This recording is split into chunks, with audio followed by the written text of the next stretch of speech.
भूतलावर असा एकही मराठी माणूस नसेल की ज्याला गर्जे मराठी ही जागतिक चळवळ माहीत नाही। आणि अशा या महासंस्थेचे प्रणेते आनंद गानू हे आजचे उद्यम कौस्तुभ पुरस्कार विजेते आहेत। बीफार्म झालेल्या आनंद गानू यांनी आपल्या कामाची सुरुवात आफ्रिकेपासून केली।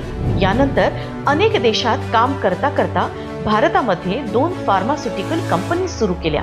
या कंपनीचं नाव होतं सुनंदा फार्मा, अर्थात त्यांची पत्नी सौ सुनीता गानू आणि आनंद गानू यांच्या नावाचं हे एकत्रीकरण होतं। 20 वर्ष फार्मास्युटिकल कंपनी चालवून मग स्वतःच्या आवडीचं काम करण्यासाठी 2005 ला या पती पत्नीनं भारत भ्रमण केलं। लेह लडाख पासून कन्याकुमारीचा आसेतू हिमाचल प्रवास दोघा पती पत्नींनी कारमधून केला। आपल्या देशाचं बारीक निरीक्षण केलं आणि 2016 मध्ये स्थापना केली गर्जे मराठी। मराठी माणसाची हीच ती गर्जना।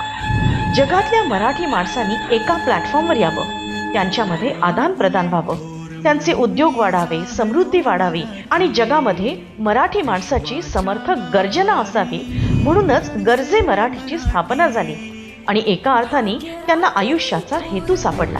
गर्जे मराठीद्वारे आज मराठी माणूस जगातल्या नामवंत मराठी उद्योजकांना, लीडर्सना, मेंटॉर्सना जोडला गेलाय।